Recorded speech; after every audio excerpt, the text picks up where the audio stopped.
भैरव के बारे में मैंने जब रिसर्च किया, काफी ज्यादा भैरव के ऐसे आइडल्स हैं जो छिपाए गए, जो दिखाए नहीं गए। ऐसा क्यों? क्योंकि ये बहुत फियर्स है, काफी ज्यादा इसमें फियर्स एनर्जी है, तो इसको पब्लिक में डिस्प्ले नहीं किया जा सकता। नेपाल जो देवभूमि है उसमें अगर कुछ बुरा होने वाला है तो एक दोलखा करके एक जगह है जहाँ पर भीमसेन का मंदिर है, वहां से पसीना आता है वो मूर्ति से। अर्थक्वेक के पहले भी आया, जब भी बुरा होता है तो उस मूर्ति से पसीना छूटता है। काल भैरव के आगे झूठ बोलने वाले को लाइनअप किया जाता था। जब वो झूठ बोलते थे, अगर झूठ बोलते थे वो वॉमिट ऑफ ब्लड करके उनका वहीं पर ऑन द स्पॉट डेथ हो जाता था। तो दोस्तों, स्वागत है आपका एक और मजेदार एपिसोड में। आज का एपिसोड होने वाला है बहुत ही ज़्यादा मज़ेदार, full of spirituality, full of ऐसी बातें जो अभी तक हमारे पॉडकास्ट पे नहीं हुई है, क्योंकि आपको स्पिरिचुअल टॉपिक्स पे पॉडकास्ट सुनना बहुत ही पसंद है। शिव जी के बारे में, भैरव जी के बारे में हमारे पॉडकास्ट पे बातें हुई हैं, पर उतनी डिटेल में नहीं हुई है। और जितना इंडिया स्पिरिचुअल लैंड है, उतना ही नेपाल भी बहुत ही ज़्यादा एक स्पिरिचुअल जगह मानी जाती है। वहाँ पर बहुत ही मिस्टीरियस, बहुत ही स्पिरिचुअल, बहुत ही होली टेम्पल्स हैं हमारे हिंदू गॉड्स के। तो हमें इस बारे में एक पॉडकास्ट करना था। तो आज हमारे साथ हमारे फ्रेंड आए हैं नेपाल से, सुकृत्य भाई। ये नेपाल में ही रहते हैं। पशुपतिनाथ टेम्पल से बिल्कुल लगते हुए ही इनका घर है, बिल्कुल सामने। और इनको बहुत डीप नॉलेज है, 3 जनरेशन से इनकी फैमिली जो है स्पिरिचुअलिटी में है। तो आज हम बहुत ही ज़्यादा डिटेल में बात करेंगे शिव जी के बारे में, रुद्राक्षों के बारे में, काल भैरव जी के बारे में, और भी ऐसी चीज़ों के बारे में जो नेपाल की हैं, नेपाल में मानी जाती है और हम लोगों को नहीं पता। तो सबसे पहले स्वागत है भाई आपका। Thank you. और आप इतने शॉर्ट नोटिस पे नेपाल से स्पेशली हमारे लिए आए, बहुत बहुत शुक्रिया उसका। बिल्कुल। ये शो मैं काफ़ी फॉलो करता हूँ और मुझे यहाँ पर आना था, और यहाँ पर आप लोगों के साथ ये थोड़ा बहुत जो मैंने सीखा है उसको शेयर कर पाऊँ, वो अपने आप में एक मेरे लिए इट्स अ ग्रेट थिंग। तो thank you so much for having me here. भाई, सिंस आप नेपाल से हो एंड नेपाल का नाम आते ही पशुपतिनाथ जी का नाम आना तो है ही, मतलब। तो मैं चाहता हूँ आप हमारी ऑडियंस को थोड़ा अवेयर करो पशुपतिनाथ जी के बारे में। जो वहाँ का शिवलिंग है, ऐसा कहा जाता है पारस का शिवलिंग है। और मेरे पेरेंट्स मुझे बताते थे बचपन में कि पारस पत्थर एक ऐसा होता है जो आप जो भी टच करो वो सोने का बन जाता है। और बहुत सुना है उस शिवलिंग के बारे में। तो कुछ थोड़ा आप बताओ, क्या मिथ्स और फैक्ट्स है? बिल्कुल। देखिए, जब हम बोलते हैं कि कुछ भी टच करो तो सोने का हो जाता है, संस्कृत यानी कि सनातन एक सिंबॉलिक लैंग्वेज है, बहुत सिंबॉलिक है ये लैंग्वेज। इसको कोई मटीरियली या तो एग्जैक्टली ट्रांसलेट करता है, कोई इसको डीप और डेप्थ में जाकर जानना होता है इसको। अगर हम कुछ भी एक्टिवेटेड यानी कि पशुपतिनाथ को टच करने का अवसर तो हम यहाँ पर चारों को नहीं मिलेगा, क्योंकि पशुपतिनाथ एक ऐसा शिवलिंग है जिसको ओनली द भट्ट, और वो भी चोजन एंड बहुत ट्रेंड भट्ट ही पशुपतिनाथ शिवलिंग को टच कर पाते हैं। हम दूर से दर्शन कर सकते हैं पशुपतिनाथ का, लेकिन कोई भी उसको अगर टच करता है तो वो गोल्ड का हो जाता है। शायद इसका ये अर्थ भी हो सकता है कि वो उसका लाइफ सुनहरा हो जाता है, उसका लाइफ में गोल्ड जैसा पवित्रपन, क्योंकि हम अगर पवित्र नहीं हैं तो सोने पानी हम छिड़कते हैं, पवित्रता आ जाता है और सोने का जैसा उसका लाइफ हो जाता है। तो ये बिल्कुल सही है। और पशुपतिनाथ एक ऐसा शिवलिंग है, इसको यजमान शिवलिंग बोला जाता है। ये 12 ज्योतिर्लिंग को हम जब दर्शन करते हैं तो उसका दर्शन का फल आखिर में पशुपतिनाथ को दर्शन करने के बाद मिलता है। ये हमारे पुराणों में मेंशन है, पशुपतिनाथ पुराण में भी ये लिखा गया है। पशुपतिनाथ में एक यजमान लिंग क्यों बोला? यजमान वो होते हैं जो पूजा करते हैं। तो आप जब पशुपतिनाथ के शिवलिंग को by the grace of lord Shiva देखोगे, अगर देखने का अवसर मिलेगा, तो उसमें आप देखोगे कि उसमें ह्यूमन लाइक फेस यानी कि आकृति, यजमान का आकृति है। 4 मुंह हैं वहां पर शिवलिंग में। तो the first Sadyojata, Vamadeva to the left, right में अघोर, पीछे तत्पुरुष, और ईशान फेस, 5th फेस जो निराकार, जो शिवलिंग, जो पशुपतिनाथ हैं, जो निराकार हैं, उनको ईशान फेस रिप्रेजेंट करता है। तो इसको यजमान लिंग इसलिए बोला जाता है क्योंकि पहले तो इसमें आप अपने आकृति देखते हो। ये एक इलस्ट्रेशन है कि शिव के थ्रू आप क्रिएट हुए हो और शिव में ही जाकर आप मर्ज होगे। इस चीज का विजुअल रिप्रेजेंटेशन आपको पशुपतिनाथ में दिख जाएगा। अरे वाह। मैं मैं अभी 25 इयर्स का हूँ, ज़्यादा ओल्ड तो नहीं हुआ हूँ, लेकिन जब से मैंने शिवलिंग पशुपतिनाथ में ही जन्म हुआ है, जैसे कि आपने बोला, पशुपतिनाथ मेरे भगवान की कृपा से हर एक रूम से, हर एक खिड़की से पशुपतिनाथ का जो बाहर का मंदिर है उसका दर्शन होता है। आज तक मैंने शायद एक भी दिन जो याद है वो ऐसा नहीं बिताया जब मैंने पशुपतिनाथ को नहीं समझा या तो मनस पूजा पशुपतिनाथ का नहीं किया। वो कहने के लिए मैं भाग्यमानी हूँ और आई एम वेरी ब्लेस्ड कि मैं वो नहीं, लेकिन whenever I see शिवलिंग मैं हमेशा डिफरेंट फेस देखता हूँ पशुपतिनाथ में। कभी भी आज तक मैंने एक ही पशुपतिनाथ का फेस नहीं देखा। तो ऐसा ये अब मैं तो ऐसा हो जाता है ये कि मुझे चाइनीज़ आता भी नहीं और मैं चाइनीज़ प्रोफेसर के बारे में बयान कर रहा हूँ, जस्ट एन एग्जाम्पल। तो मेरा कोई औकात नहीं है कि मैं शिवलिंग और वो भी पशुपतिनाथ शिवलिंग के बारे में कुछ बता सकूँ, लेकिन जो भी मुझे पता है द पावर, द एनर्जी, जो भक्ति का बात किया हमने। देखिए, भक्ति एक बहुत सरल माना जाता है कि भक्ति है, लेकिन भक्ति जागरण बहुत मुश्किल चीज़ है। सबसे मुश्किल चीज़ है भक्ति, क्योंकि you have to surrender to something that you don't know. आप पानी तो पी लोगे, पानी तो देखा है आपने, लेकिन मैं ऐसा आपको एक तत्व का नाम बोलूँगा जो इसका बारे में आपको पता भी नहीं, तो आप पीना चाहोगे उसको? नहीं, क्योंकि आपको उसके बारे में कुछ पता ही नहीं है। भगवान वही है, देखा कुछ किसी ने नहीं है, लेकिन भक्ति करना होता है। तो ये जो भक्ति है उसको एक फीलिंग या तो एहसास या तो एक स्पिरिचुअल एक्सपीरियंस से भक्ति जागृत होता है। तो आप जब पशुपतिनाथ के अंदर जाओगे तो आपको वो एक्सपीरियंस मिलेगा, एनर्जी मिलेगा। वहां पर अगर कि कोई, आपने बोला कि डाउटफुल ही आदमी ही पशुपतिनाथ के अंदर जाए, अगर उसको भाग्य में है, तो वो भक्ति के साथ ही बाहर निकलेगा, क्योंकि वो ऐसा चीज एक्सपीरियंस कर लेगा जो उसने ना पढ़ा है, ना लिखा है, ना देखा है। वो सिर्फ स्मरण यानी कि फील ही हो सकता है। तो भक्ति ऐसा चीज है जो फीलिंग से जागृत होता है, और पशुपतिनाथ शिवलिंग ऐसा एक अबोर्ड या तो एक ऐसा एक प्लेस है जहां पर भक्ति आपको आज के दिन में भी, कलयुग में भी फ्री में मिलेगा।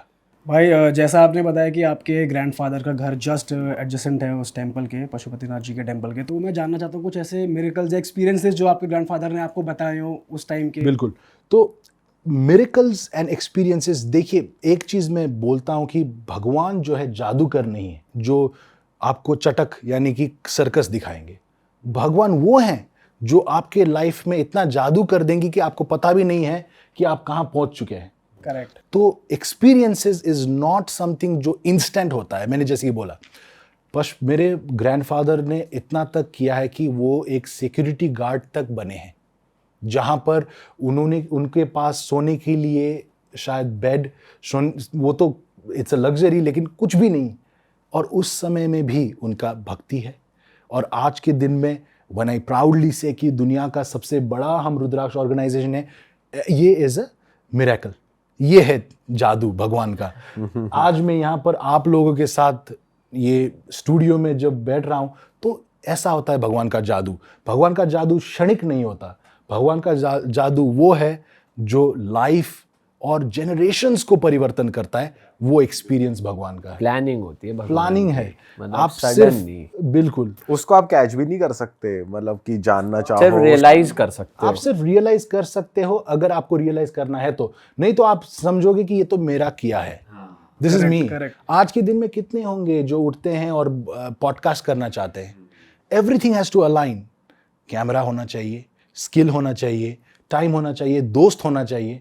ये सब भगवान का देन है। राइट। क्या पशुपतिनाथ जी का जो टेंपल है उसके आसपास एनिमल्स होते हैं वहाँ का, थोड़ा एक बताइए कैसा रहता है वहाँ का। पशुपति यानी कि पशु के पति, हम भी पशु ही हैं और एनिमल्स भी पशु ही हैं। पशुपतिनाथ में आप जब जाएंगे तो आपको वहाँ पर मंकीज़ भी देखेंगे आप, वहाँ पर बर्ड्स। तो अब देखिए, मैंने आज तक पशुपतिनाथ को जब भी बाहर से दर्शन किया है तो हमेशा बर्ड्स उड़ते हैं, जो मुझे फील होता है कि कितना फ्री होकर ये पशुपतिनाथ के आगे से उड़ रहे हैं। पशुपतिनाथ में उनका घर है, क्योंकि पशुपतिनाथ तो सिर्फ हमारे लिए नहीं, ये जो पिजन्स हैं, बर्ड्स हैं, वो भी वहाँ पर घर लगा कर बैठे हैं, उनके लिए भी पशुपतिनाथ ही हैं। और वहाँ पर आप जाएंगे तो मंकीज़ वगैरह सब पशु मिलेंगे। You know, when I was kid, मुझे मेरे ग्रैंडफादर मदर के साइड के ग्रैंडफादर मुझे बुल्स यानी कि साढ़े बोलते हैं हम नेपाली में उसको, साढ़े दिखाने के लिए, यानी कि the thing that the Nandi, जिसको शिव जी शिव जी का वाहन जो नंदी हैं वो भी वहाँ पर दिखने को मिलेंगे आपको। मैं जब बच्चा होता था तो मैं देखने के लिए जाता था, टच करने के लिए जाता था, लेकिन दूर से ही रहना चाहिए क्योंकि वो एग्रेसिव भी बहुत ज़्यादा होते हैं। अच्छा। तो और बिल्कुल आप जब पशुपतिनाथ आएंगे तो वहाँ पर पशु पंक्षी और मनुष्य, हम भी एक पशु ही हैं। जब तक हमको डायरेक्शन पता नहीं तब तक हम पशु हैं, और तब उसके बाद भी पशु हैं, लेकिन ट्रांसफॉर्म्ड पशु हैं हम। तो हमारे भी पति पशुपतिनाथ ही हैं, और मनुष्य और ह्यूमंस भी आप काफ़ी ज़्यादा दिखेंगे। वैसे ब्रो, आप इतने टाइम वहाँ पर रहे हो, और आपने कभी जहाँ जो ट्रेंड भक्त होते हैं पशुपतिनाथ टेम्पल में, उनसे कभी पूछा है जो टच कर पाते हैं वो क्या फील करते हैं? ये बिल्कुल मेरा क्वेश्चन है, ये बहुत डेप्थ का क्वेश्चन है आपने जो पूछा। मैंने, क्योंकि देखिए जो भट्ट होते हैं वहाँ के भट्ट के साथ इंटरैक्ट ज़्यादा हम कर नहीं पाते। मेरे family, because of the experience, हम इंटरैक्ट करते हैं। प्राउड टू से कि जो वहाँ पर भट्ट हैं वो भी जो माला लगाते हैं वो भी नेपा रुद्राक्ष हमारे फैमिली का माला भी लगाते हैं जब वो टच करते हैं शिवलिंग को। तो मैंने उनके साथ पूछा है, वो उन्होंने जब बोलते हैं तो there is different temperatures to the Shivling. कभी कभार उसको वार्म करके दे हैव डिस्क्राइब्ड, कभी कभार उनको they have described it's very cold करके डिस्क्राइब किया है। तो आई थिंक, जैसे कि मैंने बोला, like I have never seen the same, I don't think they have ever felt the same. तो वो जो फीलिंग है वो एक एक्टिव फीलिंग है, and I don't think your senses are active enough to capture the heat और the जो उसका तापक्रम है उसको शायद हम महसूस ही नहीं कर पाते। ऐसा है वो। जो 4 फेसेस हैं शिवलिंग के, वो क्या एम्फसाइज करते हैं हर एक फेज, और जो 5वां निराकार रूप है वो क्या एम्फसाइज करते हैं? देखिए, इसको 4 जो धाम हैं, 4 धाम को भी ये रिप्रेजेंट करते हैं। ये हमारे different level of spiritual activation को भी रिप्रेजेंट करता है। देखिए कि तत्पुरुष वो फेस है जो ईस्ट फेसिंग फेस है। एक शिव का गायत्री मंत्र आता है, तत्पुरुषाय विद्महे महादेवाय धीमहि तन्नो रुद्र प्रचोदयात।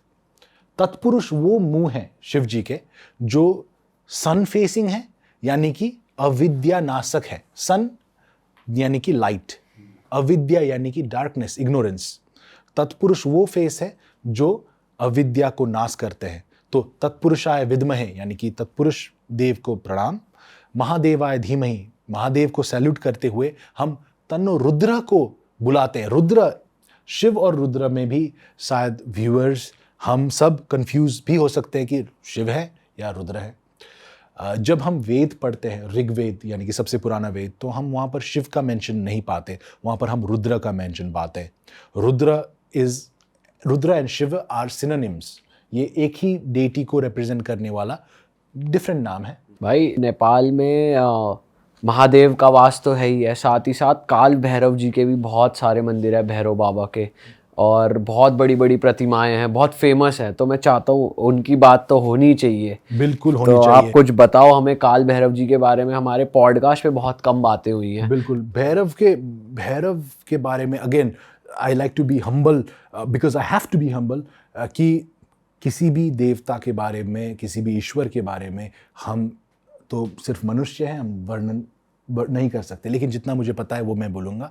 भैरव के बारे में मैंने वीडियोस भी बनाए हुए हैं जिसमें I have gone into depth about Bhairav. Bhairav एक, अगर आप ये शब्द को ही समझ लेंगे तो ही इसमें इट्स इनफ। भैरव का 2 मतलब है, भ यानी कि क्रिएशन, र यानी कि प्रिजर्वेशन, व यानी कि डिस्ट्रक्शन। तो ट्रिनिटीज को रिप्रेजेंट करने वाला ये एक शब्द है भैरव। ओके, तो विष्णु, ब्रह्मा विष्णु और महेश्वर तीनों को रिप्रेजेंट कर देता है भैरव। दूसरा चीज भय यानी कि डर, रव यानी कि हटाना, जो भय को हटाता है। Like I said, spiritual transformation में the last and the most difficult thing is to eliminate the fear of death, fear of anything को हटाने का काम भैरव करते हैं। और भैरव का वास bye the grace of Lord Shiva, bye the grace of Lord Bhairav, Nepal में काफ़ी ज़्यादा है। आपने काल भैरव का प्रतिमा तो देखा ही होगा। इट्स द मोस्ट फेमस प्रतिमा of Kaal Bhairav and the only मूर्ति of Kaal Bhairav where he is smiling. Bhairav is a very fierce deity. देखिए, भैरव के बारे में मैंने जब रिसर्च किया, मेरा टीम ने रिसर्च करके ये वीडियो भी हम बना रहे हैं, एंड काफ़ी ज़्यादा भैरव के ऐसे आइडल्स हैं जो छिपाए गए हैं, जो दिखाए नहीं गए, ऐसा क्यों? जो क्योंकि ये बहुत फियर्स हैं, काफ़ी ज़्यादा इसमें फियर्स एनर्जी है, तो इसको पब्लिक में डिस्प्ले नहीं किया जा सकता। लेकिन काल भैरव अगर आप जाओगे तो इन बसंतपुर दरबार स्क्वायर में ये बीचों बीच है, काफ़ी बड़ा। सभी लोग यहाँ पर जाकर हंसते हुए, खुश होते हुए दर्शन कर रहे हैं, क्योंकि that's an accessible form of Lord Bhairav, काल भैरव, जो काल यानी कि मृत्यु को भी भयमुक्त करते हैं। वो भी नेपाल में एक्सेसिबल और बहुत ही आसानी से आपको उनका दर्शन करने को मिलेगा। वो आउट इन द पब्लिक है। तो काल भैरव का it's one of the strongest and the most powerful presence there. ऐसा भी माना जाता है कि पहले काल भैरव के आगे झूठ बोलने वाले को लाइनअप किया जाता था, और जब वो झूठ बोलते थे, अगर झूठ बोलते थे तो वो वॉमिट ऑफ ब्लड करके उनका वहीं पर ऑन द स्पॉट डेथ हो जाता था। क्योंकि भैरव सब जानते हैं, आप कितना सच बोलते हैं, कितना झूठ बोलते हैं, भैरव के आगे नहीं छिपने वाला। It's transparent. तो भैरव साधना जो भी करता है वो भय मुक्त होता है, लेकिन भय मुक्त तभी हो सकते हैं आप जब झूठे नहीं हैं। अगर आपने कुछ झूठ बोला है मुझे, तो आप मुझसे डरेंगे, 100% डरेंगे। आप अंतिम में, लास्ट में आप अपने आप से, आप भैरव से जब सच बोलेंगे और सच का साधना करेंगे, तब आप भैरव का साधना करते हैं, तब आप भय मुक्त होते हैं, तब आप काल भैरव के सामने हंसते हुए जाकर दर्शन कर सकते हैं। तो काल भैरव का मूर्ति है। दूसरा मूर्ति आपका बटुक भैरव का भी मूर्ति है, जो वो भैरव का ही दूसरा फॉर्म है। बटुक भैरव यानी कि बच्चे भैरव का भी फॉर्म है। वहाँ पर सिर्फ आपको, जब आप बटुक भैरव नेपाल में जाएंगे तो वहाँ पर आपको कोई आकृति नहीं मिलेगा, वहाँ पर सिर्फ स्टोन्स मिलेंगे, लेकिन they carry the powers, the fear form of Bhairav. जो वहाँ पर तो काफ़ी ज़्यादा जो भैरव के मंदिर हैं वहाँ पर अल्कोहल भी दिया जाता है। एक ऐसा सेरेमनी है नेपाल में जहाँ पर भैरव के मुंह से अल्कोहल को पब्लिक को पिलाया जाता है। इसके पीछे लॉजिक क्या है? द लॉजिक इज, इसको अमृत बोलते हैं ना, अमृत बोलते हैं। तो इसमें लॉजिक देखिए आप, वैदिक सनातना का डेप्थ देखिए आप। पीछे से अल्कोहल रखते हैं लोग, लेकिन जब भैरव के मुंह से निकलता है उसको अमृत बोलते हैं। That shows the transformation of alcohol, जो तामसिक, जो एक अनकंट्रोल्ड सब्सटेंस है, जब भैरव के थ्रू पास होता है तो वो अमृत होकर निकलता है। तो आप अगर तामसिक है, आपके अंदर अगर कुछ नेगेटिव्स हैं, फॉर एग्जाम्पल एन अल्कोहल आपके अंदर है, तो आप अगर भैरव साधना करेंगे तो अल्टीमेटली आप अमृत यानी कि नेक्टर ऑफ इमोर्टैलिटी बनकर आप वापस निकलेंगे। तो ऐसा है भैरव साधना, और इसको दर्शाने के लिए एक यात्रा यानी कि फेस्टिवल ऑर्गेनाइज किया जाता है, जहां पर अल्कोहल पोर करके अमृत के रूप में वो लोग पीते हैं, रश करते हैं। वो they are so desperate to drink that alcohol, क्योंकि भैरव के थ्रू पास हुआ है, वो अब अमृत हो बट वो फिर बहुत ही कम अमाउंट में पीते होंगे ना, एज अ अमृत या? करेक्ट। अब देखिए, इंटॉक्सिकेशन के लिए तो बाहर ही जाते हैं लोग, लेकिन that is beyond intoxication, that is beyond alcohol, that is a representation. Like I said, Hinduism, अगर हम हिंदुज़म सनातना को दूर से देखें तो ये एक बहुत डिफरेंट दिखेगा, लेकिन अगर हम इसका सिंबॉलिक मीनिंग को अगर हम जानें तो यहाँ पर टच करने से सोना भी बन जाता है, और जब हम अल्कोहल खाते तो वो अमृत भी बन जाता है। लेकिन the depth of your understanding of Sanatan Dharma represents how deep you are in your quest and what sadhana you should do. Correct. So और भी कुछ फॉर्म्स ऑफ भैरव हैं नेपाल में? बिल्कुल, एक उन्मुक्त भैरव भी हैं नेपाल में। आप जब पशुपतिनाथ, भगवान की कृपा हो तो आप जब पशुपतिनाथ जाएंगे तो आपको उन्मुक्त भैरव का एक बहुत फियर्स मूर्ति दिखने को मिलेगा, जो एक्टिव फॉर्म ऑफ भैरव है, जिसमें इवन भैरव का जो लिंग है वो भी इरेक्ट फॉर्म में है. That shows the activeness of Bhairav. वो भैरव का एक्टिवनेस क्यों हुआ? क्योंकि जब अघोर मुंह, the Aghor face of Lord Shiva is facing towards Bhairav. Aghor, ऐसा माना जाता है कि अघोर मुंह का शिवा सबसे सुंदर मुंह है, लेकिन that is also the most fierce मुंह ऑफ शिवा. एंड मूल भट्ट, जो प्राइमरी भट्ट ऑफ पशुपतिनाथ होते हैं, वो अघोर मुंह को पूजा करते हैं. लेकिन अघोर मुंह का त्रिनेत्र जब खुलने वाला था, तो भैरव, उन्मुक्त भैरव आकर अपने अघोर फॉर्म दिखाकर काम करे हैं अघोर रूप को, ताकि वो थर्ड आई ना दिखाएं, ताकि वो दुनिया को डिस्ट्रक्ट ना करें. तो वो मूर्ति आपको पशुपतिनाथ के अघोर मुंह के ठीक सामने देखने को मिलेगा. वहाँ पर दूसरा आपको मिलेगा कीर्तिमुख भैरव. कीर्तिमुख भैरव ऐसा भैरव का फॉर्म है जो इतने फियर्स थे कि उन्होंने अपने आप को खाना चालू कर दिया. कीर्तिमुख भैरव. तो वहाँ पर सिर्फ अपना मुंह है, बाकी सब अपने आप खाया है करके माना जाता है.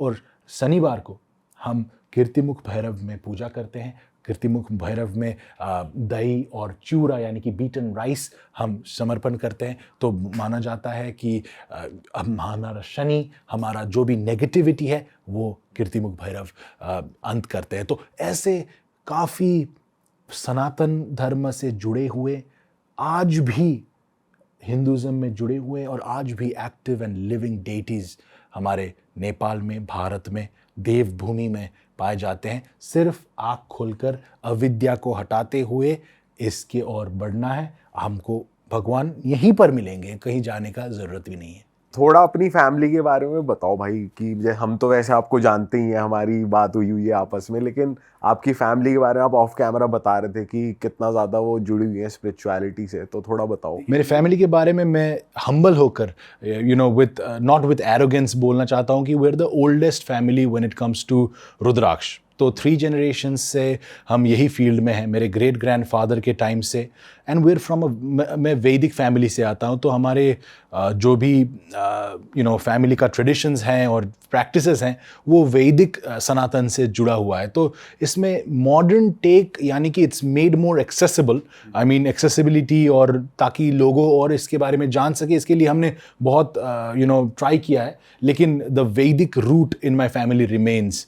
सो 3 generations आगे मेरे grandmother, grandfather, everyone has contributed to what is now known as Nepa Rudraksha, जो दुनिया का आज विथ हम्बलनेस आई से कि वर्ल्ड का लार्जेस्ट रुद्राक्ष वेंडर के फैमिली से बिलोंग करता हूँ. And I am very blessed कि एक वैदिक फैमिली में जन्म हुआ है, वैदिक सनातन के बारे में जानने को मिला है, और ये प्रैक्टिसेस, नॉलेज, साधना के बारे में जानने को मिला है. तो and connected with people like you, जो इस ज्ञान को आज के कलयुग में जो हम रहते हैं, जहाँ पर डिस्ट्रैक्शंस, जहाँ पर काफ़ी ज़्यादा सब चीज़ें, everything is accessible in the digital world आज. लेकिन ऐसे ऑस्पिशियस चीज़ों को आप लोगों के सामने लेकर आ सकते हैं. तो I am really grateful that I am here. पर भाई ऐसा होता है कि जैसे हर जनरेशन में एक एक जनरेशन ऐसी होती है जो डाउट करती है कि, बिल्कुल. तो आपने कभी डाउट किया है कि क्वेश्चन करा है फैमिली से, क्यों फॉलो करते हो, बिल्कुल. देखिए, रीजन है? भक्ति जो है, भक्ति इज सरेंडर, लेकिन भक्ति ज्ञान के बिना नहीं आ सकता. सो यू कांट आप जन्म लेकर कंप्लीट भक्ति में लगने के लिए आपके लिए काफ़ी ज़्यादा आपको संस्कार चाहिए. संस्कार यानी कि आपका जन्म जो हुआ है, पूर्व जन्म से आप क्या लेकर आए हैं. कभी कभार हमारे पास पूर्व जन्म से इतना ज़्यादा संस्कार होता है कि हमको भक्ति जो है हमारे यहाँ पर आ जाती है. लेकिन काफ़ी समय में हमको भक्ति जो है सृजना यानी कि क्रिएट करना होता है. तो सीखने के बाद, क्वेश्चन करने के बाद और उसका कन्विंसिंग आंसर आने के बाद ही भक्ति करना चाहिए. तो भक्ति में मैं जब I started my Sadhana, questions काफ़ी ज़्यादा थे, लेकिन द प्राइमरी क्वेश्चन ये है कि मैं एग्जिस्ट क्यों करता हूँ. अगर किसी को ये क्वेश्चन आ जाए कि वाई डू आई एग्जिस्ट, मेरा जन्म क्यों आया, मैं खाने के लिए, पीने के लिए, बात करने के लिए, या तो पैसा कमाने के लिए जन्म हर मनुष्य का हुआ है, तो that's a very minute reason for our existence. ये एग्जिस्टेंस को मीनिंग नहीं देता. तो मेरा यही क्वेश्चन आया कि वाई डू आई एग्जिस्ट, कि ह्यूमन बर्थ या तो कोई भी बर्थ क्यों हो रहा है? एंड देन जब ये क्वेश्चन आता है तो तभी स्पिरिचुअल जो है क्वेस्ट यानी कि स्पिरिचुअल एक्सप्लोरेशन में आप लग जाते हैं कि ओके ह्यूमन लाइफ तो आ गया लेकिन हमारा एग्जिस्टेंस का पर्पस क्या है? तो मैंने जब रिसर्च करना चाहा, you know, I studied science भी मैंने पढ़ा है, स्पिरिचुअलिटी भी मैंने पढ़ा है, and what I truly believe is human birth जो है ट्रांसफॉर्मेशन के लिए होता है।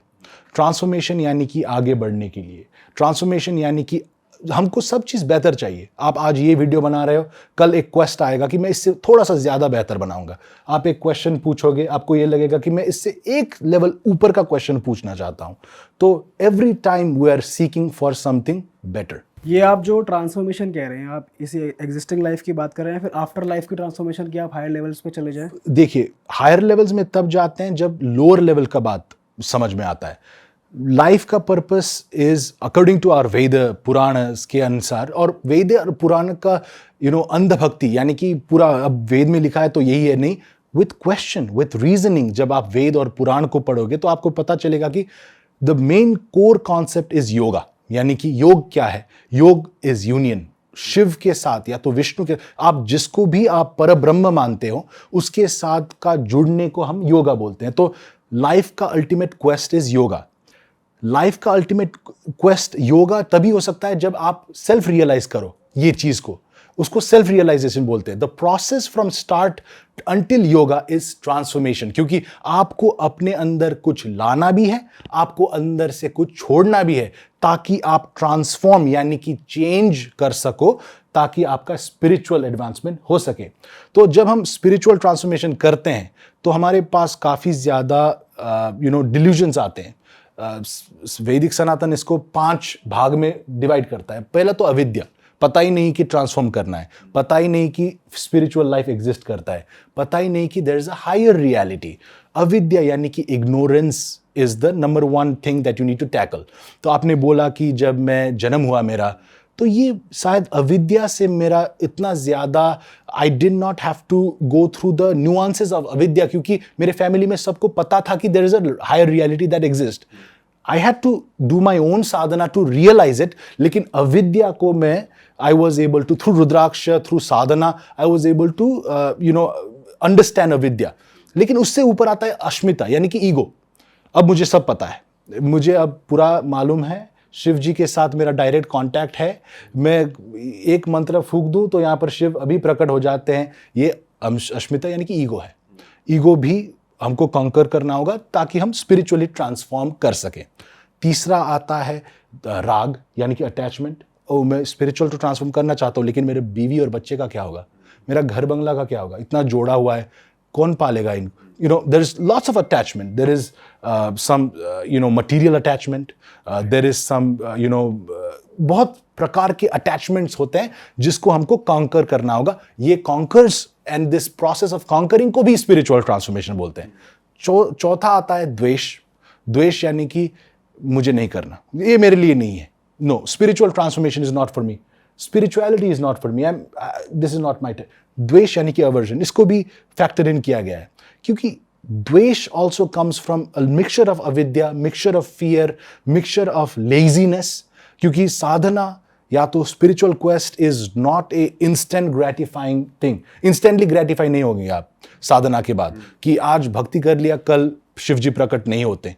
You have to, सुबह से लेकर शाम तक, for the rest of your life you need to be committed and beyond। आपने बोला कि spiritual transformation इस लाइफ का क्या beyond, तो you have to be committed। पता नहीं इस लाइफ में भी हो सकता है या तो दूसरे लाइफ में भी हो सकता है, क्योंकि हम कर्म में अभी आएंगे तो आपको पता चलेगा कि both are possible। Then the fifth, the last but the most important जो blockage for spiritual transformation है वो है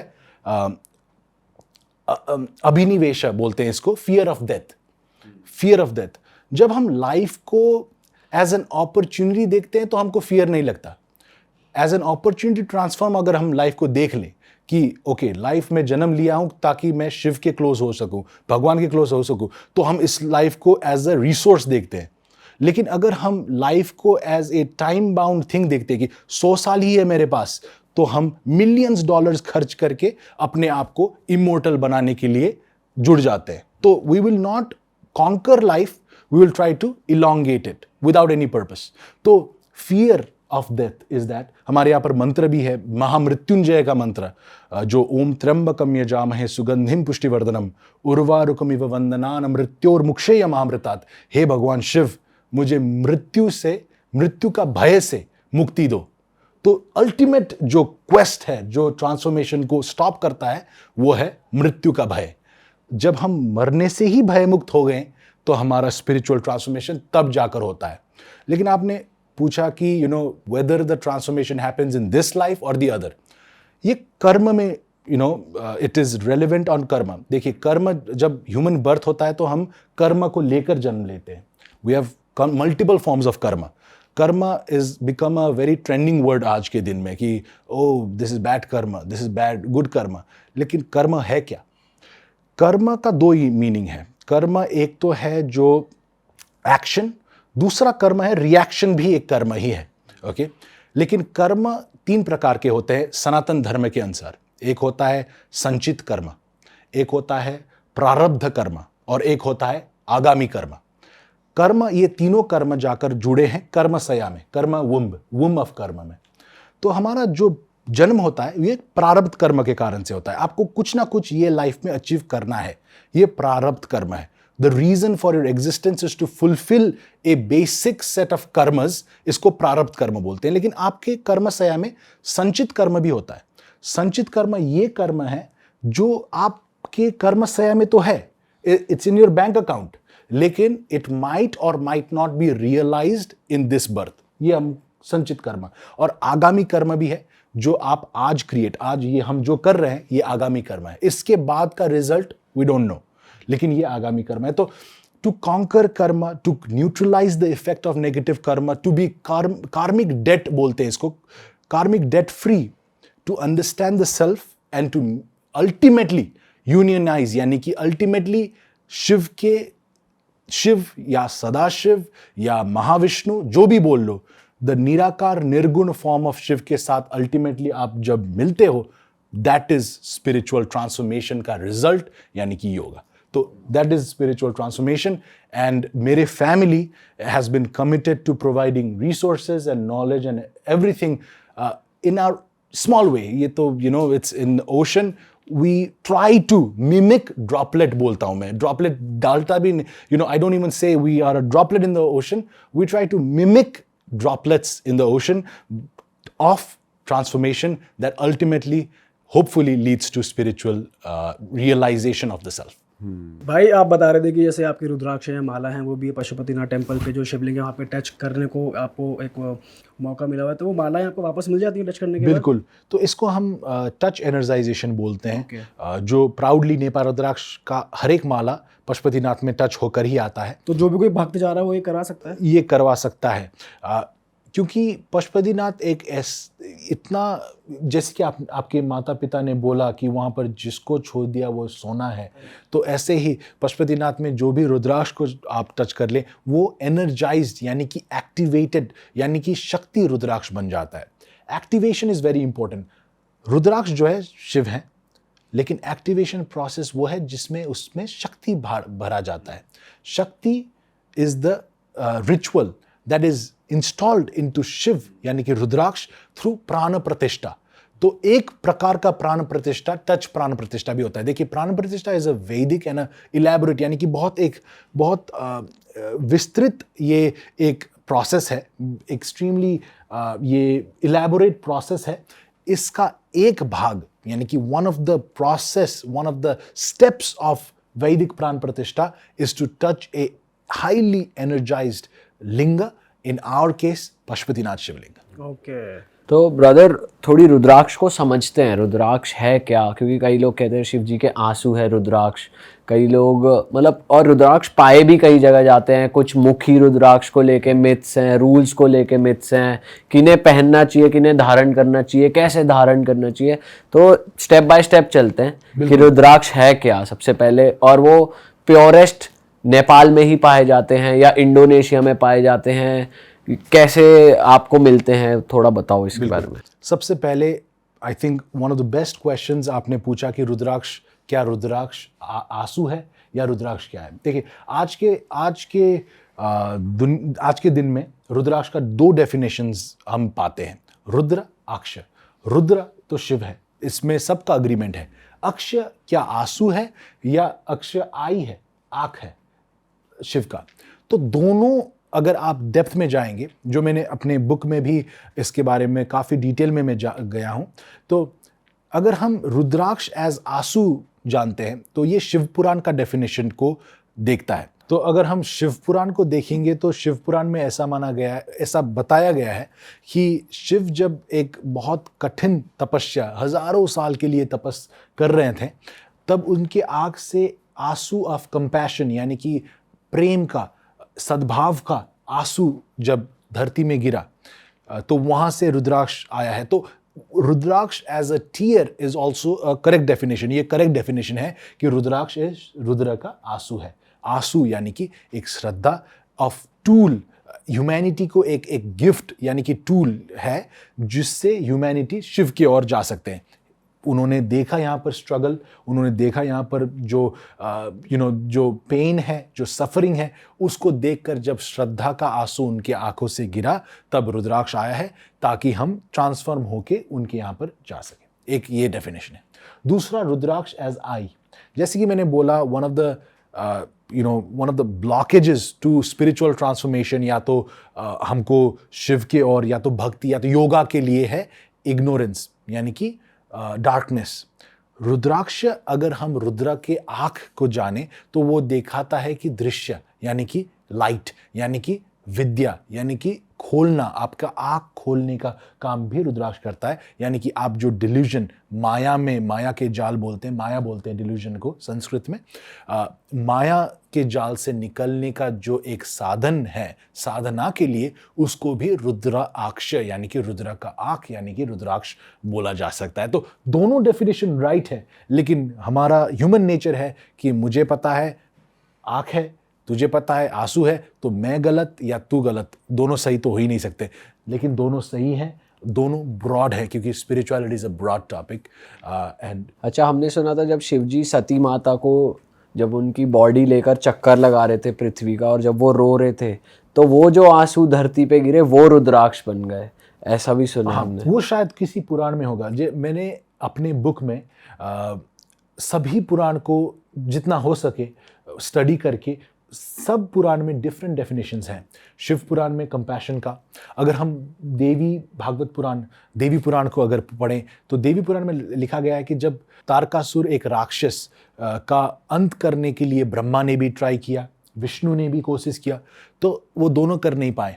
तो उसके बाद शिव जी को उन्होंने पुकारा, तो शिव जी ने बहुत कड़ा हजारों साल तक तपस्या की, आँख खोलकर, और आँख खोलकर उनके थ्रू आया अघोर यंत्र यानी कि अघोर वेपन, और वो अघोर वेपन को क्रिएट करते हुए उनके आंख से जो आंसू निकला है उसको रुद्राक्ष बोला गया है देवी पुराण में। तो इसमें तारकासुर, तीनों लोगों का, असुर को मारने वाला वेपन बनाते हुए जो ताकतवर आंसू गिरा है, ताकतवर आंसू ऑफ शिव, हाईली एक्टिव आंसू ऑफ शिव जो गिरा है, उससे रुद्राक्ष बना है। तो वो भी डेफिनेशन है, और आपने जो डेफिनेशन कहा शायद उसमें भी है, मैंने पढ़ा नहीं है लेकिन शायद वो भी है। बिकॉज लाइक आई सेड, सनातन धर्म, सनातना बोलते हैं इसको, इसमें लंबा तना क्यों? क्योंकि this is a broad topic, ये अंत नहीं है, इसमें इटर्नल है। तो आपका डेफिनेशन भी कहीं ना कहीं जाकर ट्रू है, मेरा डेफिनेशन भी कहीं ना कहीं जाकर ट्रू है। लाइक आई सेड, ये droplets of gyan, droplets of information that creates the ocean that we call Sanatana. अच्छा ब्रो, रुद्राक्ष ऐसा ही क्यों है कि नेपाल में ही पाए जाते हैं, कहीं और मतलब जैसे इंडोनेशिया हमने सुना है, यहाँ पे नहीं है? इसके पीछे कुछ रीजन है कि वो मतलब या एटमॉस्फेयर ऐसा है नेपाल का कि वो वहाँ पे ज़्यादा? देखिए, अगर हम साइंटिफिक रीजंस के लिए जाएं तो वो geological positioning, Arun valley, one of the deepest points, one of the deepest valleys on earth है अरुण वैली, जहाँ पर रुद्राक्ष आता है। अरुण वैली का रुद्राक्ष होता है ये, जैसे कि काठमांडू में अगर आप रुद्राक्ष प्लान कर लो तो वहाँ पर अच्छा A+ ग्रेड क्वालिटीज़ का रुद्राक्ष नहीं मिलेगा आपको। सिर्फ नेपाल का भी एक ऐसा वैली है जिसको अरुण वैली बोलते हैं, वहाँ से ही रुद्राक्ष आता है। ओके तो ऐसा नहीं कि यूनिवर्सली नेपाल ऑल अक्रॉस आता है। नेपाल कितना ही बड़ा है, Nepal is a very small country, लेकिन वहाँ पर भी एक छोटा जगह है, वहाँ से रुद्राक्ष आता है। तो definitely there is a scientific geological reasoning behind it. लेकिन अगर हम स्पिरिचुअल जाए तो नेपाल, भारत एक देवभूमि है। यहाँ पर हमारा संस्कार, संस्कृति, हमारा जो प्रैक्टिसेस युगों युगों तक हमने प्रैक्टिस किया हुआ है, और यहाँ पर ये एनर्जी इतना है कि आप अगर 2-3 स्टेप लो आपको मंदिर दिखाई देगा, आप 4-5 कदम आगे बढ़ो आपको कोई एक पूजा करता हुआ दिखेगा। तो ये जो देवभूमि का जो पावर है, यहाँ से ही शिव ट्रांसफॉर्मेशन का गिफ्ट लोगों को देते हैं, जो रुद्राक्ष नेपाल का होता है। इंडोनेशिया का भी रुद्राक्ष आता है। इंडोनेशिया में रुद्राक्ष देखने जैसा आता है, लेकिन वो काफ़ी छोटा होता है। अब अगर जपमाला आपने देखा होगा, काफ़ी छोटा जपमाला, वो जप के लिए क्योंकि कंफर्टेबल होता है, वो इंडोनेशिया से मिलता है। दूसरा ज्वेलरीज के लिए, अगर आप ज्वेलरी के लिए रुद्राक्ष यूज़ करना चाहते हैं तो Nepali rudraksha is highly energetic, लेकिन it's very big. It's not for jewellery, it's for sadhana, it's for tapas, it's for transformation. लेकिन अगर आपको ज्वेलरी के लिए रुद्राक्ष चाहिए तो काफ़ी अच्छा रुद्राक्ष आपको इंडोनेशिया से मिलेगा, क्योंकि वो काफ़ी ज़्यादा छोटा होगा, 7 mm। नेपाली रुद्राक्ष 5 मुखी रुद्राक्ष जो आप ने भी पहना है, मैंने जो पहना है, ये रुद्राक्ष आपका 18-19 mm का होता है। ये नेपाली रुद्राक्ष छोटा वाला। इंडोनेशियन रुद्राक्ष 7-8 mm का होता है। तो it's a very big difference. तो इंडोनेशिया में भी जो जपमालाज आते हैं वो इंडोनेशिया से आते हैं, वो ज़्यादा कंफर्टेबल रहता है। जो नेपाली रुद्राक्ष है वो धारण करने के लिए, देखिए रुद्राक्ष का 3 पर्पसेस है। एक है मंत्र, तंत्र और यंत्र। ओके तो मंत्र का साधना करना, मंत्र एक देव यानी कि भगवान का लैंग्वेज है। मंत्र भगवान, जैसे हम अभी हिंदी में बात कर रहे हैं, वैसे ही भगवान भी किसी ना किसी लैंग्वेज में कम्युनिकेट करते हैं। ऐसा हमारा वेद मानता है कि भगवान मंत्र के अधीन होते हैं। इसीलिए हम स्टोरीज पढ़ते हैं कि असुर दैत्य भी जब तपस करते हैं तो भगवान आते हैं और वर दे के चले जाते हैं। तो हम सोचते हैं क्या इनको पता नहीं है कि ये तो डिस्ट्रक्शन ही करने वाले हैं? पता है, लेकिन भगवान मंत्र के अधीन, यानी कि मंत्र को, भगवान को फॉलो करने का भगवान ये हैं। तो इसीलिए मंत्र साधना किया जाता है। आप बीज मंत्र बोल लो या पूरा मंत्र। पूरा मंत्र ऐसा मंत्र, 2 प्रकार के मंत्र है, ये भी मैंने बुक में काफ़ी इलेबोरेट गया हूँ मैं इसमें। फुल मंत्र यानी कि जिसका मीनिंग पता चल सके, हे सूर्य मुझे कृपा करो, ये भी एक मंत्र हो सकता है। इसमें फुल मंत्र, एफर्मेशंस जिसको बोलते हैं इंग्लिश में, वो भी एक मंत्र है। और बीज मंत्र होता है। बीज मंत्र एक ऐसा मंत्र है जिसका मीनिंग आपको इंस्टेंट पता नहीं चलेगा, लेकिन इसमें बीज होता है, यानी कि ओम भ्राम भ्रीम भ्रोम, ऐसा मंत्र। अगर हम ये भ्राम भ्रीम भ्रोम, जो ओम भ्राम भ्रीम भ्रोम सा बृहस्पतये नमः, ये का भ्राम भ्रीम भ्रोम, ये तांत्रिक वर्ड्स हैं। तो मंत्र साधना थ्रू रुद्राक्ष होता है। दूसरा, रुद्राक्ष का टच भी एक साधना माना जाता है। तंत्र, तंत्र एक बहुत it's a very popular word in today's day. लेकिन तंत्र को अगर हम जाने, किसी भी चीज़ को अगर हम वर्ड को समझ लें तो इंटायरिटी को समझ लेंगे। वर्ड तंत्र 2 मीनिंग है। तन यानी कि वीव, यानी कि किसी भी चीज़ को वीव करना, यानी कि किसी भी चीज़ को जोड़ना। तंत्र यानी कि इंस्ट्रूमेंट, जोड़ने वाला इंस्ट्रूमेंट तंत्र है। जोड़ने वाला विद्या तंत्र है। किसके साथ जोड़ रहे हैं? शिव जी, भगवान के साथ। तन, दूसरा तन यानी कि बॉडी भी है। जब अपने बॉडी को एज अ टूल हम यूटिलाइज करके यानी इंस्ट्रूमेंट बनाकर भगवान के साथ जोड़ेंगे तो इसको भी तांत्रिक प्रैक्टिस बोलेंगे। और तांत्रिक प्रैक्टिस में रुद्राक्ष का नेसेसिटी है, ताकि आप नॉट ओनली एनर्जी को हार्वेस्ट यानी कि अट्रैक्ट कर सको, ताकि आप एनर्जी, नेगेटिव एनर्जी जो साधना से आते हैं उसको वर्ड ऑफ भी कर सको। तो तांत्रिक प्रैक्टिस के लिए। और यंत्र, यंत्र एक ऐसा शब्द है जो यम और त्र से मिला हुआ है। यम यानी कि शेप, इट्स अ शेप, और त्र यानी कि इंस्ट्रूमेंट। जब आपका शेप के थ्रू इंस्ट्रूमेंट बनता है तो इसको यंत्र बोलते हैं। तो रुद्राक्ष का शेप, आपने मुखी के बारे में अभी पूछा था मुझे जी। रुद्राक्ष का शेप में मुखीज होते हैं। ये यंत्रिक एक प्रकार है रुद्राक्ष का, कि इसमें जो मुखी होते हैं वो डिफरेंट एनर्जीज को अट्रैक्ट करते हैं। जैसे कि 2 मुखी चंद्रमा मून को अट्रैक्ट करता है, राइट। 17 मुखी शनि को अट्रैक्ट करता है। 21 मुखी कुबेर को अट्रैक्ट करता है। तो इसका जो शेप, जो मुखी है, वो डिफरेंट वैदिक गॉड्स और गॉडेसेस को रिप्रेजेंट करता है, और आपको जो प्रकार का ट्रांसफॉर्मेशन, जो प्रकार का नीड है, उसको अट्रैक्ट करते हुए आपके बॉडी में देता है। तो दैट इज रुद्राक्ष। ओके, तो ब्रो मतलब ये भी एज पर शिव पुराण है, क्योंकि अगर हम टेक्निकली वैसे देखें तो अगर शिव जी की आईज या शिव जी की आंसुओं से रुद्राक्ष बना है तो it should be of one kind, मतलब एक ही तरह का होना चाहिए, उसमें मुखी का होना, तो उसका भी कुछ एम्फेसिस हमारे वेदों में, शास्त्रों में है। करेक्ट है, क्योंकि हम, जैसे कि मैंने कहा, कर्म काफ़ी लंबा है। हम each and every one of us different paths में हैं, different stages of our transformation में हैं। तो इसीलिए हर मनुष्य में अंदर आत्मा होता है। यस, आत्मा जो है सब एक समान है, लेकिन हम जो स्टेज में, जो कार्मिक रियलाइजेशन या तो स्पिरिचुअल एडवांसमेंट के लेवल हैं, डिफरेंट लेवल्स में हैं, और डिफरेंट लेवल्स के लिए डिफरेंट रुद्राक्ष का नेसेसिटी शिव जी ने क्यों हमको डिफरेंट फेस, आपको डिफरेंट फेस, मुझे डिफरेंट लाइफ, आपको डिफरेंट लाइफ दिया, बनाया तो शिव नहीं है। ऐसे ही क्योंकि आपका पर्पस फर्क है, मेरा पर्पस ऑफ एग्जिस्टेंस फर्क है, ऐसे ही रुद्राक्ष का एवरी मुखी का पर्पस फर्क है। देवी भागवत पुराण में अगर जाएंगे तो उसमें 38 वेराइटीज ऑफ रुद्राक्ष का वर्णन किया गया है। 38 आज तक हमारे फैमिली, विच आई से प्राउडली कि वर्ल्ड लार्जेस्ट है, लेकिन हमने भी 29 मुखी से ऊपर नहीं देखा। तो 38 शायद कल की अवतार, जैसे कि विष्णु का अवतार वो जो आने वाले हैं, ऐसे ही रुद्राक्ष के भी मुखीज हैं जो आएंगे, लेकिन जब नीड होगा तब आएंगे। आज के समय में शायद उसका नीड नहीं है। आज के समय में सबसे ज्यादा क्या मिलता है? पांचमुखी। पांचमुखी किसको रिप्रेजेंट करता है? बृहस्पति को, यानी कि ज्ञान को, यानी कि विद्या को। सबसे ज्यादा हमको चाहिए ही विद्या, इसीलिए 5 मुखी सबसे ज्यादा है। 21 मुखी काफी कम है। 21 मुखी किसको रिप्रेजेंट करता है? कुबेर को।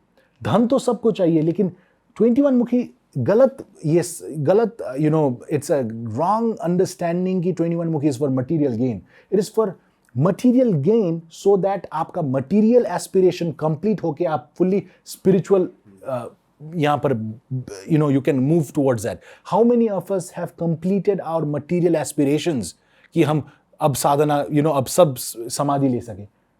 Very less amount of us, hence less production of it, less creation of it. No one controls the supply of rudraksha, only Shiva does. अच्छा, क्योंकि रुद्राक्ष मैनुअली आप लोग, Definitely जैसे not. Since you are in the business of this, तो आप उसकी production या No. उसको कंट्रोल नहीं कर सकते, availability? no one can do that.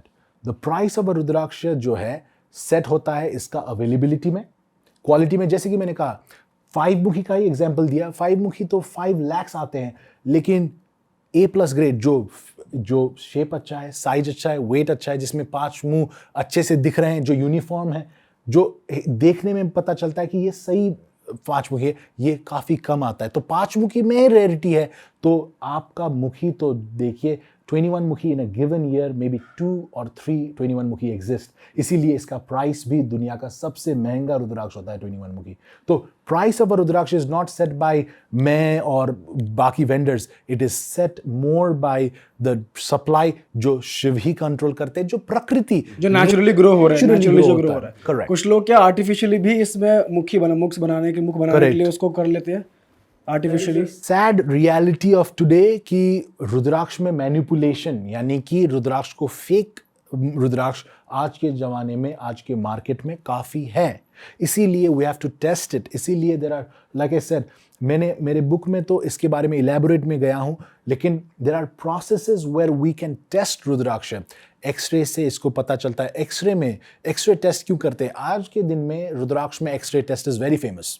लेकिन I think being in this market, not out of ego, लेकिन ये मार्केट में होने के कारण से मुझे पता है कि 99% ऑफ द पीपल जो एक्सरे टेस्ट करते हैं उनको पता भी नहीं है कि एक्सरे कैसे देखें, क्योंकि X-ray is it's a very complicated tool. अगर रॉन्ग मुंह उसमें बनाया गया है तो एक्सरे में कलर चेंज दिखेगा आपको। आर्टिफिशियल मटेरियल भी दिख जाएगा। आर्टिफिशियल मटेरियल अगर फिल करके वेट गेन किया है तो एक्सरे में दिख जाता है। दूसरा होता है इसका 3D एनालिसिस। नेपाल रुद्राक्ष आज के दिन में द ओनली वेंडर, बिकॉज हमारे family is dedicated in one thing the most, that is preserving the authenticity and sacredness of rudraksha. क्योंकि अगर फेक रुद्राक्ष आ गए तो इसका इट्स लाइक फेक भगवान, क्योंकि ये तो नहीं हो सकता।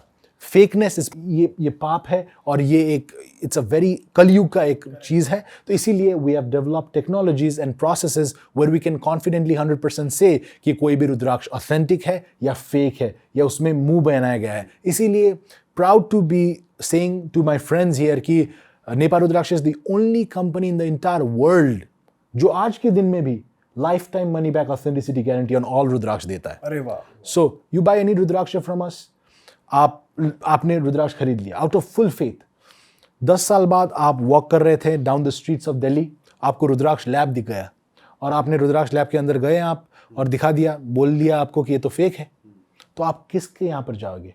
हम life time money back authenticity guarantee इसीलिए देते हैं कि no it's not a 10-day policy, it's not a 30-day policy. आपके लाइफ में रुद्राक्ष जो है, मैं ग्रैंडफादर का रुद्राक्ष मैंने आप लोगों को दिखाया, मैं अपने ग्रैंडफादर का रुद्राक्ष पहनता हूं क्योंकि अपने गोत्र गोत्र अपना गोत्र को रुद्राक्ष पास डाउन किया जा सकता है और ये it's a tool that once it's attached to you it's yours. इसमें अगर हम डुप्लीकेट मैनिपुलेशन करेंगे तो हम आस्था से, भक्ति से और शिव से खेलबाड़ कर रहे हैं जिस किसी को अधिकार नहीं है। तो to give you that peace of mind कि आप जब धारणा करें, आप जब साधना करें तो आप शिव में फोकस हो, ऑथेंटिसिटी में नहीं। इसीलिए हम इसमें life time authenticity money back guarantee देते हैं। इट्स नॉट कि बिजनेस पॉलिसी है, it's a policy that preserves the sacredness और आपका भक्ति। अच्छा भाई, रुद्राक्ष को धारण करने के, पहनने के कुछ नियम कानून भी हैं? तो रुद्राक्ष जो है, नेपाली रुद्राक्ष में एक नेचुरल होल होता है। ये इसको दर्शाता है कि रुद्राक्ष पहनने के लिए ही बनाया गया चीज़ है।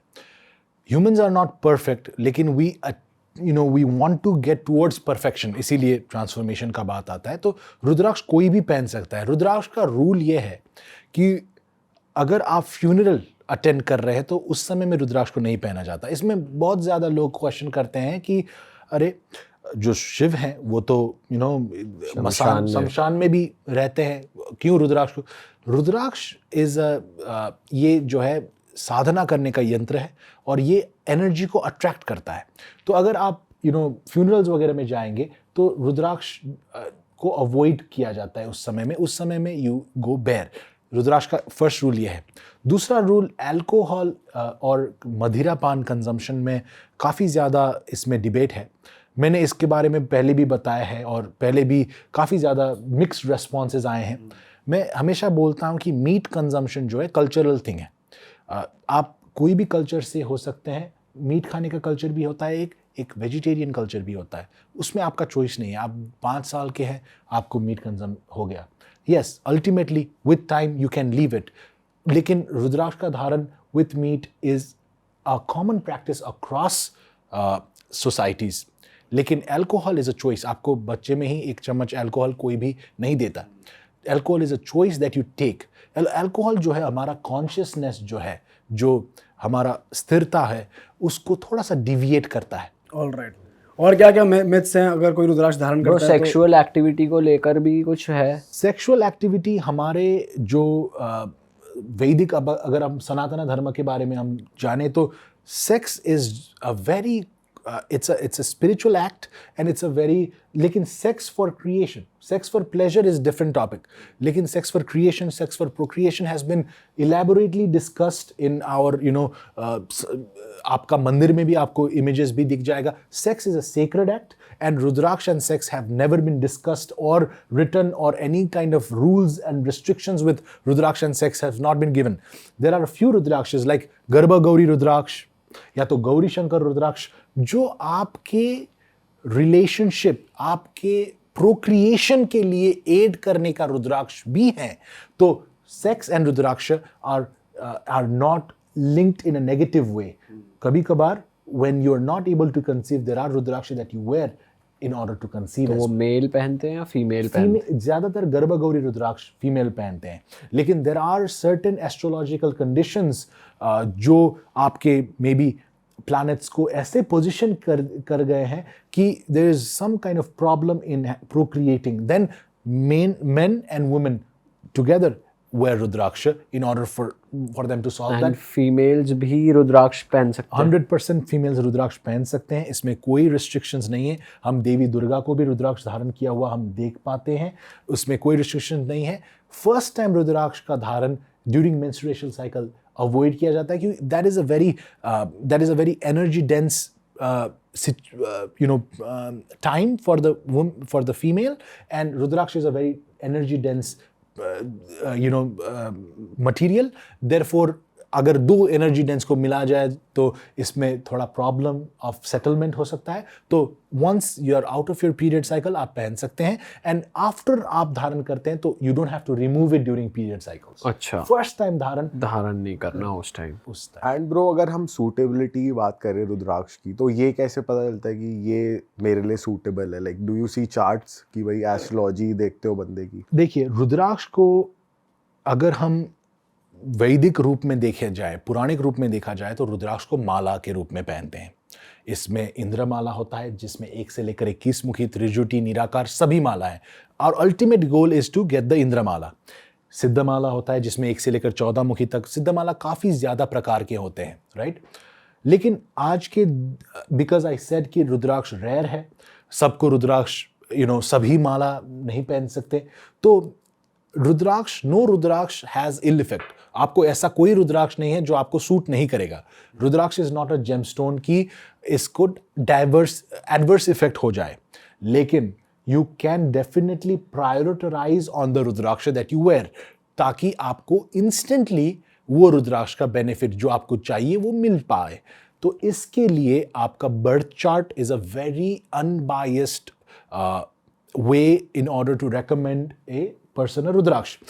बर्थ चार्ट जो है, देखिए एस्ट्रोलॉजी में इस पॉडकास्ट में शायद हम उतना डीप में नहीं जाएं, लेकिन birth chart is a map. ये मैप है एक, जिसके थ्रू आप अपने आप को समझ पाएंगे. It has been taken as a prediction. आप मेरे 2 साल के बाद क्या होगा, 3 साल के बाद, दैट्स अ प्रिडिक्टिव नेचर. लेकिन prescriptive nature of astrology is different. It is to identify yourself. आपका गुण क्या है, आपका आप what is the characteristics of yours, आपका टेंडेंसीज क्या है, ताकि आप अपने आप को जान पाएं और आप make a wise decision based on that. तो रुद्राक्ष आपको ये बता देगा कि ओके, आपका जो है राहु इज इन द लग्न, तो आप बहुत अनप्रिडिक्टेबल हैं, आपका काफ़ी ज़्यादा अनप्रिडिक्टेबिलिटी है. तो it is a good unpredictability as well as bad. तो इसका अगर हमको नेगेटिव कॉन्सिक्वेंसेस निकालना है तो राहु के लिए मैं आपको 16 मुखी रेकमेंड करूंगा. देखिए, आपको अल्टीमेटली तो सभी चाहिए. क्यों? क्योंकि okay, I just want to focus on wealth, किसी का नहीं होगा. I want to focus on my dharma, I want to focus on my mind, मेरा इमोशनल, मेरा relationship, everything ultimately is what makes life, hence mala. लेकिन आज के दिन में मेरा सबसे इंपॉर्टेंट चीज़ मेरा कैरियर है, या तो मेरा सबसे इंपॉर्टेंट चीज़ मेरा इमोशनल वेलबींग है. तो उस हिसाब से हम रुद्राक्ष को रेकमेंड कर सकते हैं. Hence birth chart analysis, birth chart में भी रुद्राक्ष फोकस्ड एनालिसिस, क्योंकि अनफॉर्चुनेटली इन टुडेज डे रुद्राक्ष का अध्ययन के बिना एस्ट्रोलॉजिकल एडवाइस भी दिया जाता है. एस्ट्रोलॉजर्स एस्ट्रोलॉजी में बहुत अच्छे होते हैं, लेकिन रुद्राक्ष का ज्ञान के साथ एस्ट्रोलॉजिकल एडवाइस देना बहुत इंपॉर्टेंट है. इसीलिए Nepa Rudraksha provides free consultation. May be there are different sources. देखिए, ज्ञान के लिए काफ़ी ज़्यादा सोर्स है, लेकिन we, like I said, add to it, and for that we provide free astrological consultations to everyone. तो आप आइए, date, place, time of birth बताइए, तो आपका जो है हम चार्ट बनाकर हमारा own, we, like I said, our family is committed in preserving the Vedic way of Rudraksha. We follow Vedic astrology. We have, मेरा ऐप भी है, नेपा रुद्राक्ष का ऐप अगर आप डाउनलोड करेंगे तो उसमें आप बर्थ चार्ट अपना खुद बनाकर अपना खुद का rudraksha recommendation, not a random, it's a हमारा जो जनरेशनल एक्सपर्टीज़ हैं उससे हमने डेवलप किया हुआ सॉफ्टवेयर्स हैं जिसके थ्रू हम रुद्राक्ष का रेकमेंड आपको accessible to the world. It does not cost you anything. आप रुद्राक्ष उसमें भी जान सकते हैं. Awesome. ऑल राइट भाई, मज़े आ गए आपसे बात करके. बहुत ही अच्छा ही एपिसोड था, और मतलब मैं आपको अप्रिशिएट करना चाहूँगा कि कुछ भी आपने ऐसा नहीं बोला कि जो, मतलब बहुत से लोग यहाँ पर आते हैं जो बहुत ज़्यादा एक्सप्रेस कर जाते हैं. आपने कुछ चीज़ें बचा के भी रखी कि मैं नहीं कहना चाहता. वो बहुत अच्छी लगी बात की, मतलब जो आपको लगा दिल से कहना चाहिए वो इतना ही आपने बताया. बट बहुत मज़ा आया भाई, बहुत अच्छा लगा. एंड आई एम श्योर बहुत सारे लोग, इनफैक्ट हम भी प्लान करेंगे एक ट्रिप नेपाल का बहुत ही जल्द. एंड मैं ऑडियंस से कहना चाहूँगा नेपा रुद्राक्षा के बारे में, जैसे भाई ने भी बताया, हम भी बताना चाहेंगे, डिस्क्रिप्शन में लिंक है, आप ऐप भी इंस्टॉल कर सकते हैं, वेबसाइट पे भी जा सकते हैं, अपना नाम, date of birth, place of birth बता के आपके लिए जो भी सूटेबल रुद्राक्ष हो वो आप वहाँ से परचेज कर सकते हैं। और भी कुछ प्रोसेस है ब्रो रुद्राक्ष वही को? है, देखिए रुद्राक्ष का इंक्लिनेशन सबको नहीं होगा, ये देवी भागवत पुराण में लिखा गया है। लेकिन अगर आपको रुद्राक्ष की और इंक्लिनेशन है तो नेपा रुद्राक्ष एक ऐसा सोर्स है जहाँ पर यू नो हम माध्यम हैं आपका साधना के लिए, साधन प्रदान करने के लिए। तो यू नो आप हमारे टीम के साथ बात कर सकते हैं and we will be able to recommend the rudrakshas for you and provide you with the free consultation, ताकि आपको एटलीस्ट पता चले कि जब आप रेडी हो आपको रुद्राक्ष कौन सा धारण करना है। करेक्ट। एंड ब्रो एक बुक भी रखी है यहाँ पर, आप, मैं चाहता हूँ बुक के बारे में बताओ, इसमें आपने Absolutely. क्या So- नॉलेज शेयर करी है? आपको जो मैंने इसमें बात किया, ये तो देखिए टाइम भी लिमिटेड है और आप लोग का भी बिजी स्केड्यूल है और इसीलिए I was not able to go in depth. लेकिन ये चीज़ जो है आउट ऑफ 101% को काफ़ी डीप में जानना होता है and I think it should be accessible. तो एक किताब, एक बुक ऐसा माध्यम है जिससे इस नॉलेज को इन अ डेप्थ हम एक्सप्लेन कर सकें। तो ये बुक आने वाला है, spiritual transformation, transform your life through rudraksha. और ये transform your life through rudraksha is going to give you knowledge on transformation है क्या, रुद्राक्ष है क्या, and how you can use it and its power to harness yourself and hopefully get closer to Lord Shiva. All right भाई, thank you so much. Audience से मैं बोलूँ, जो लोग ये बुक को ऑर्डर करना चाहते हैं, अभी तक तो शायद ये बुक लॉन्च नहीं हुई है, जब तक ये पॉडकास्ट जाएगा तो आप प्री ऑर्डर पे बुक कर सकते हैं। एंड उसका लिंक हम डिस्क्रिप्शन में डाल देंगे। नेपाल रुद्राक्ष से जुड़ने के लिए भी जितनी भी डिटेल्स हैं आपको नीचे मिल जाएंगी, भाई की टीम से जुड़ने के लिए जितनी भी कॉन्टैक्ट डिटेल्स हैं आपको नीचे मिल जाएंगी डिस्क्रिप्शन में। दैट इज इट, हम आपसे मिलेंगे नए पॉडकास्ट में। Till then bye bye. इस पॉडकास्ट को अपने तक ना रखना, शेयर कर दें एंड बस। हर हर महादेव दोस्तों, ध्यान रखो अपना, ख्याल रखो। Thank you.